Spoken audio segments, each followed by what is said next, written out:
So it's nothing really difficult about using one of these. It really is up to the person who designs it, how it's built. But you can see I made an S out of that. We're gonna build a pipe anvil with a couple changes to it from what you might have seen in another video. Like the last video, I talked about why I incorporate everything on the brake. I'm going to put the pipe anvil attached to the brake. It's going to fold up underneath, and when I need it, I can just fold it out and use it. Now, people say, what's a pipe anvil? It's just that. It's pipes welded together with a gap between them, so you can put a piece of sheet metal in there and roll it and put different arcs in it, different radius, whatever you want. That's why you use different size pipes. Now I have a piece here that's 4.5, piece here that's 1 inch, and a piece here that's really different from what you're going to see in any other pipe anvil. Take notice, there's 2 different sizes of pipe. I did that on purpose so that I have 4 different radiuses. You never know when you're going to need it.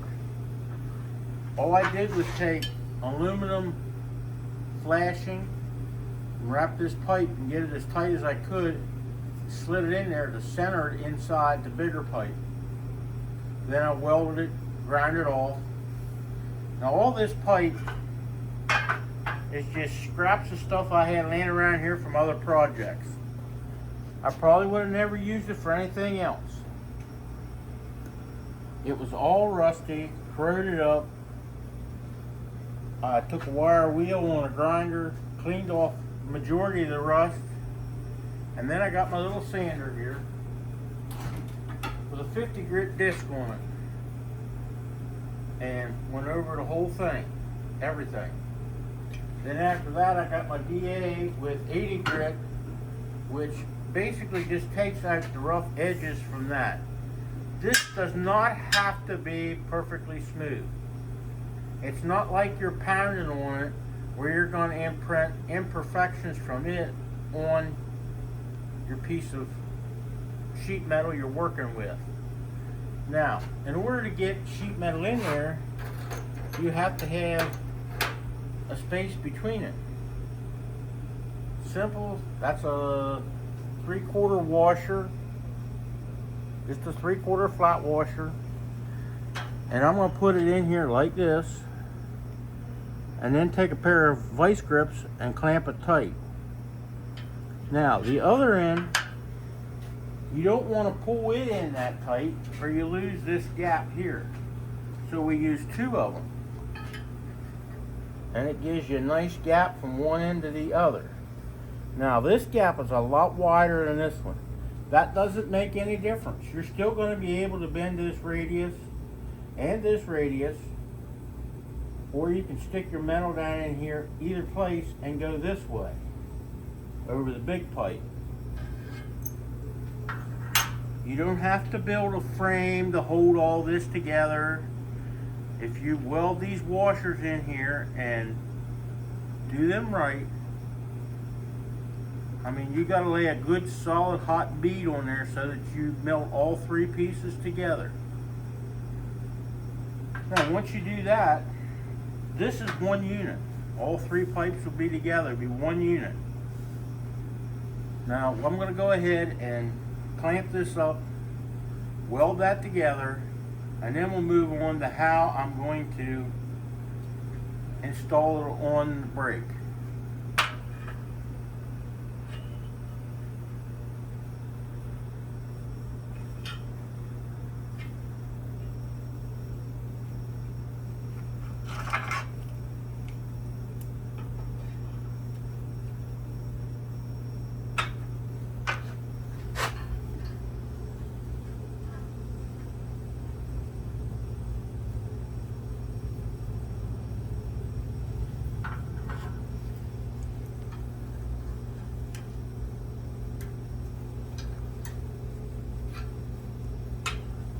as you can see, I have a nice even gap the whole way down here. A nice even gap the whole way down here. A lot of people don't use this thick of flat washer to make these. To me, that's a big mistake. You're there trying to jam a piece of sheet metal down in there, and if it's not big enough gap, you're fighting it the whole time. I don't know about anybody else, but I hate fighting to make something work. Now, once I get this all welded up, we'll go to the next step.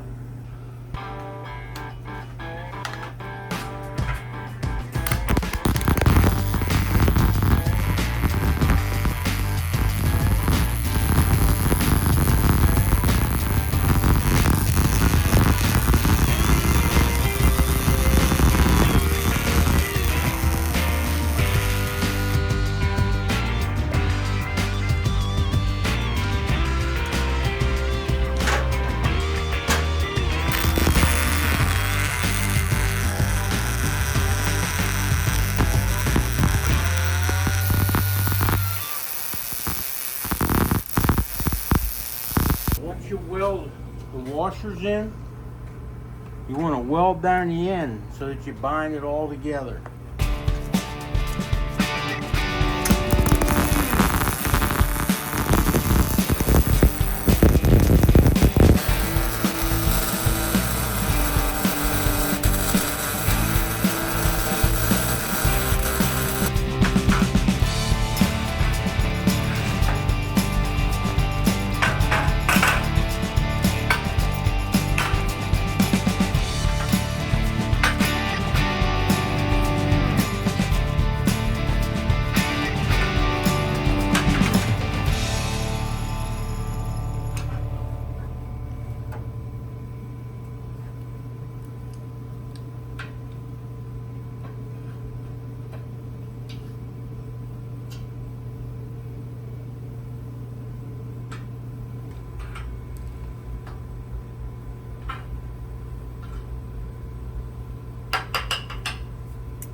Now you want to flip it over and do the same thing on the bottom.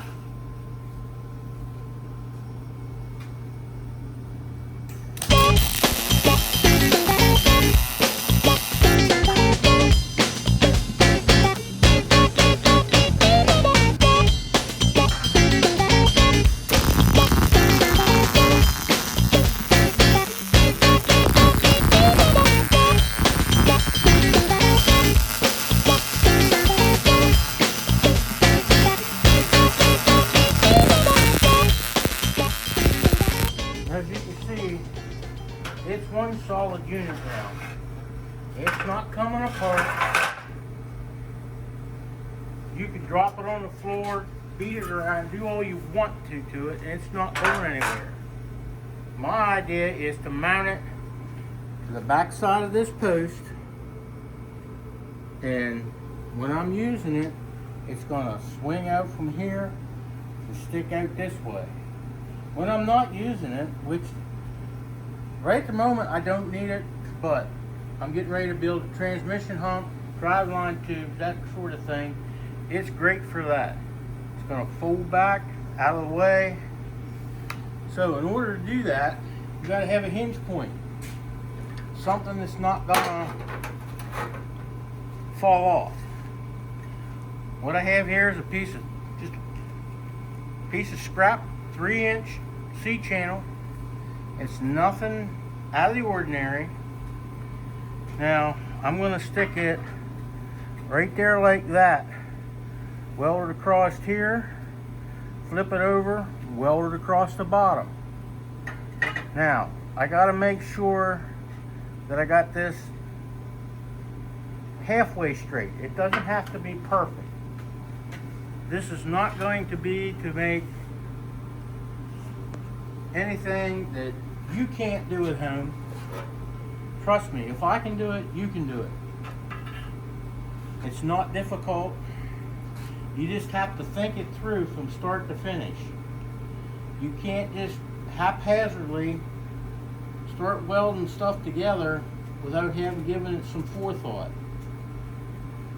Now, I prepared all this stuff 2 days ago just to be ready for this video. So it's just been laying around here in my way. So I'll be glad to get this built, get it on the brake, and get it out of the middle of the shop. Now, first thing I want to do is check, see how level this is. And it's off a little bit, not that much. So if that means that's level, we can put this on here, stick the level on the side of it, make sure you don't have a bunch of grinding sticking to it or the level won't stick.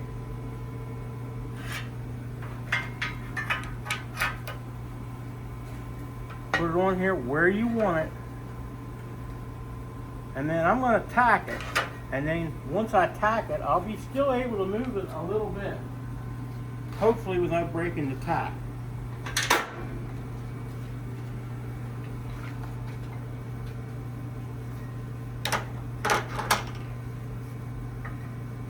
I'm just going to eyeball it for the moment and give it one little tack right there. Just to hold it. Now I'm going to stick a level on here. See how close I am.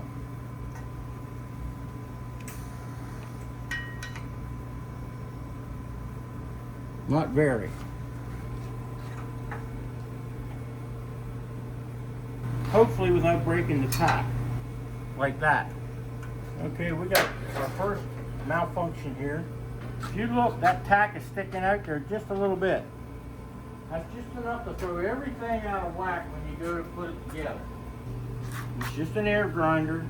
And I see people in videos who will pick up an angle grinder. Safety glasses will be laying on the back of the workbench. Face shields, what I usually wear. And they won't put them on. Trust me, your eyes are the only thing you'll ever get. You'll never get another pair.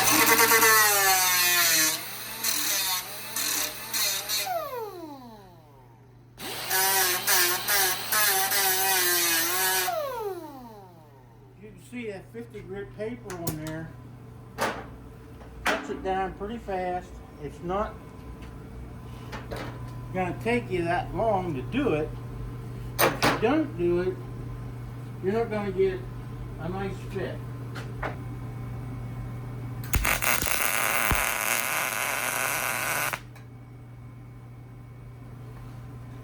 Well, this time I know it's not going to fall off.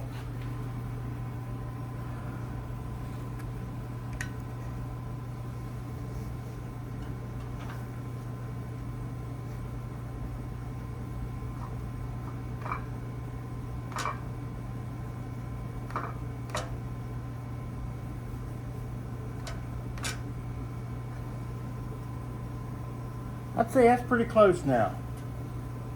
Now before I go any further, I'm going to tack it on both corners. Then I'm going to flip it up and make sure it's flush on the bottom.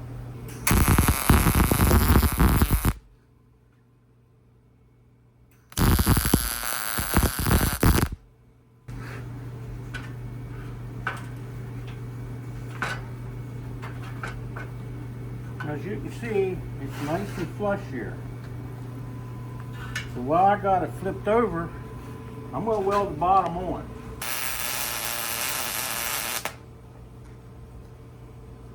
Now, it's not a perfect weld, but trust me, it's not coming off. You look on this side, you got a brown spot. You look here, you can see how far back the penetration was on the pipe. Now all we got to do is weld that. Lay that up on the edge of the sawhorse like that. All this is a piece of 7/8 rod. As you can look at it, you can see it's all pitted, rusted up. It was something that I found someplace. It's nothing out of the ordinary. And 1-inch pipe cut to 1.5 inch lengths. Now, everybody says, why do you have a washer weld on one end and not the other end? If I ever want to take this off the brake, all I have to do is take this cotter pin out. But the way this is going to be mounted, you won't be able to get the pin up. You have to take it down.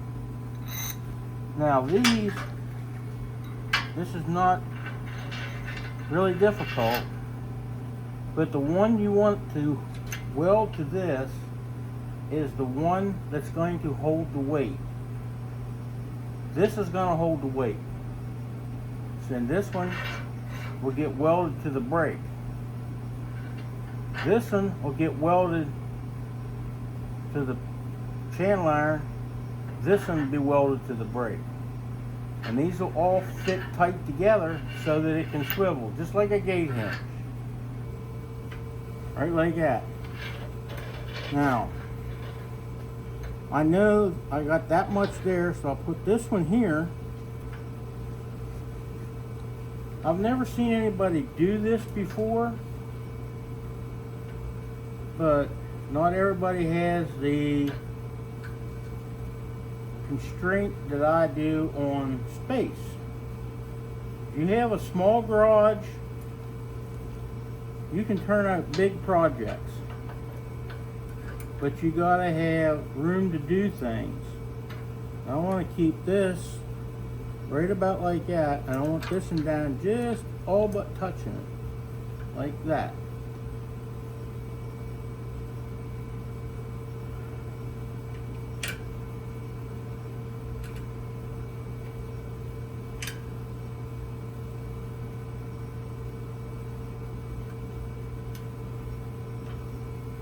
Now, see, my bolt's still loose in there. That's because this one will get welded to the brake, and this one gets welded to the brake. So all I gotta do now is just weld this and this. I'll take the clamps off and weld them on this side.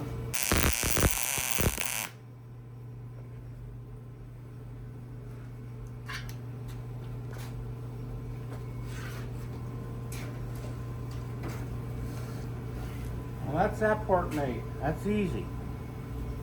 Okay, this is the part here that I put a lot of brain power into, and I kept thinking, how am I going to hold this in place? Now, it may not be exactly where I want it, but it's going to be real close. So we're going to sit this up here, because this is the first time trying this to see how it works.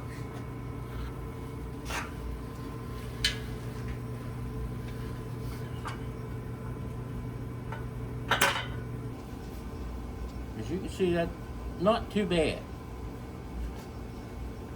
What we're going to do now is mark where it's at and then grind off some paint. I see guys welding right straight through paint, rust, anything. You wouldn't believe some of the stuff I've seen people do. So we're going to mark it like this. We got to go up at least that high, at least that low. And down here, we're going to come across here and down at least that far. Then we lay this out of the way. Grind that off, and then we'll put it back.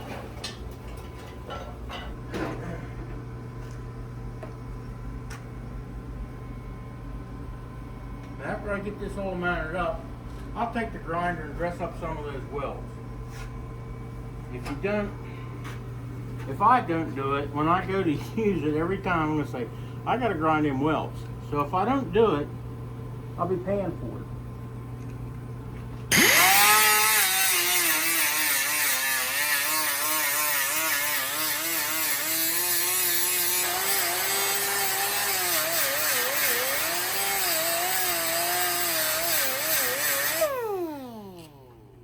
I always grind off a bigger area than what I'm going to need.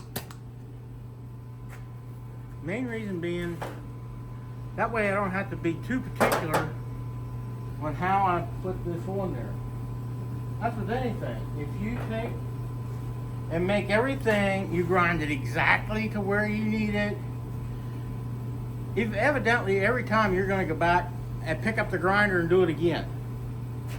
It's just fact of life.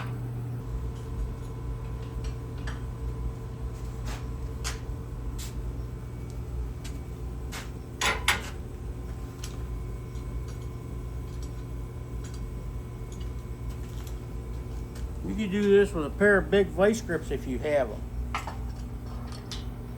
But since I don't have a pair that big, I'll use a pair of my trusty old C-clamps. It's a little more difficult to do with a pair of C-clamps than it is with a pair of vice grips. But perseverance pays off. Now, I know this leg is plumb this way and this way. So all I have to do is line my plate up on this side, my piece of C-channel, and I know I'm going to be pretty close to the ballpark. Now this side over here is pretty flush. It's not perfect yet, but that's why we have hammers.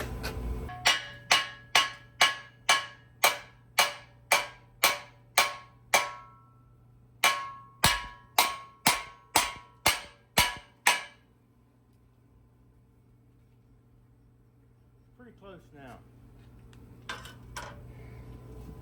Now, I'll come around to that side and weld this right here and right here. Then I'll take the clamps off, and that'll be enough to support most of the weight until I get the other side welded.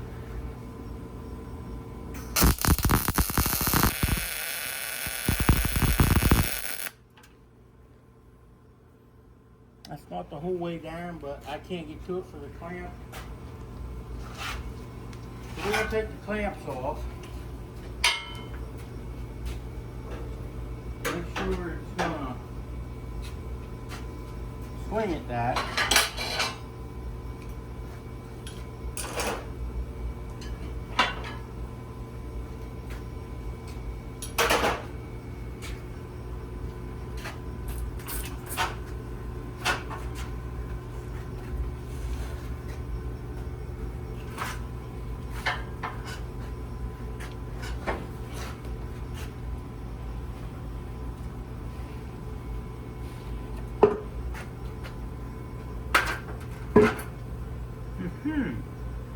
I should have kept it to the other side.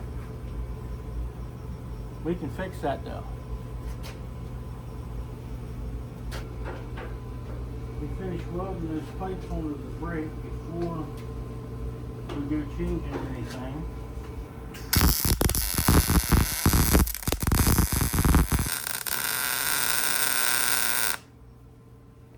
Now, as you can see, it does swing. It swings out exactly where I want it to. Now, it won't come back this way any further. You need a way to lock it from moving when you're rolling a pipe on it. So we're going to drill a hole through here and through here, stick a bolt in it. That'll hold it. It's going to be a little shaky, but it's not going to be anything out of the ordinary. Now I should have kept these pipes over to that side.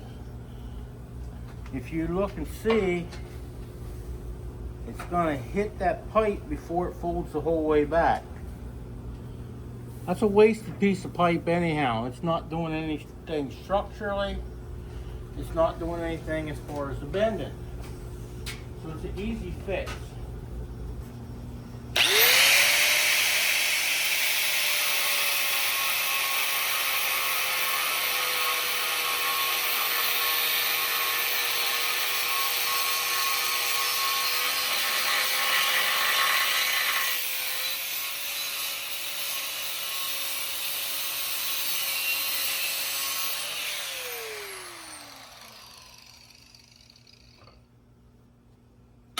Look at that. There you have it, a pipe vise or pipe anvil attached to the brake. Makes it easy to keep it out of the way. It doesn't have extra legs to hold it up.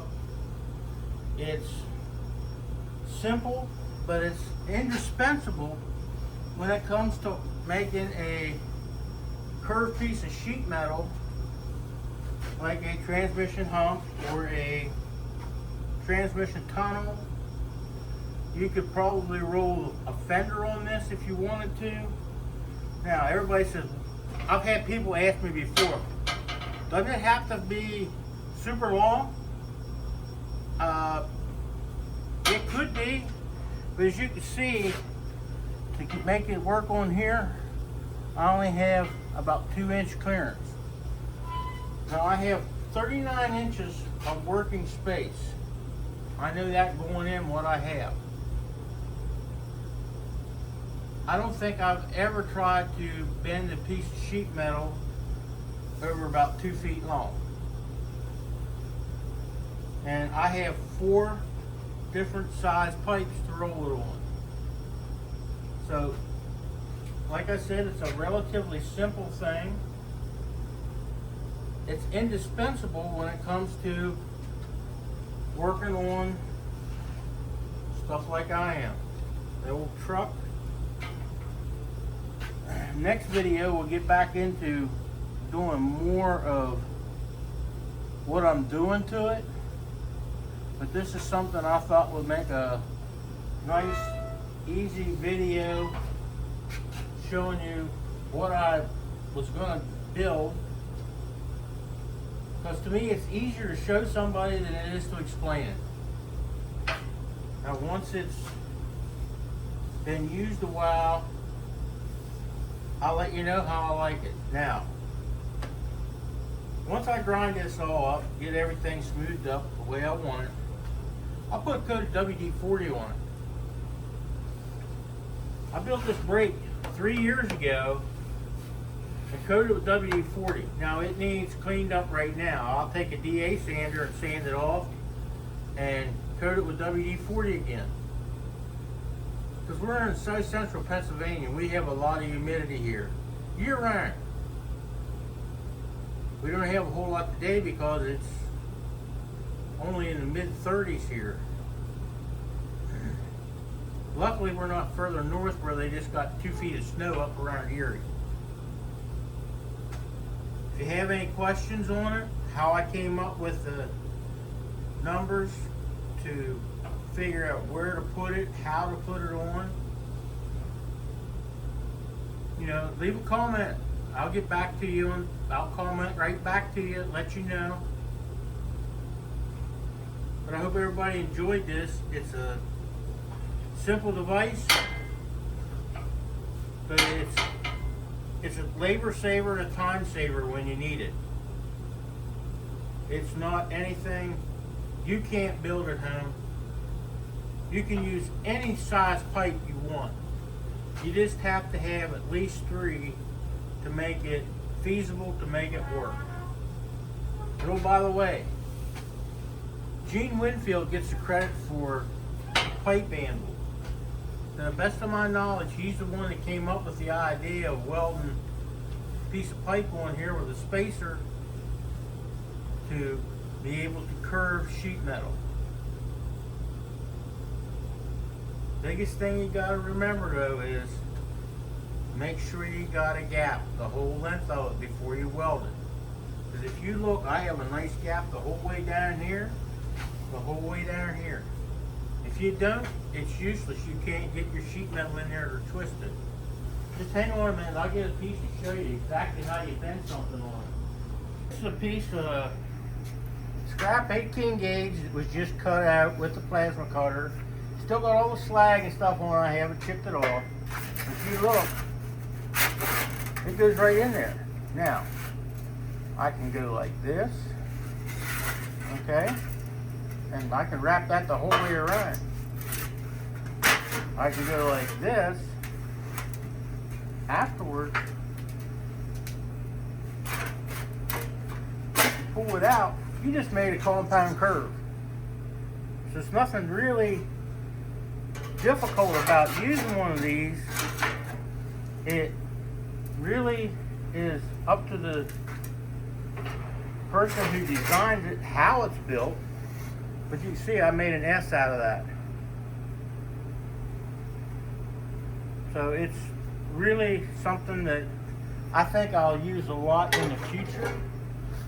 Right at the moment I'm not using it, but it's something I've been thinking about, gathering up pieces. I have a grand total of 35 cents in this, and that was for the cotter key. That's it. Everything else I had laying around the shop here from other jobs. So until we see you again, hope everybody had a good Thanksgiving, and I hope you're ready for Santa Claus, because he's on the way.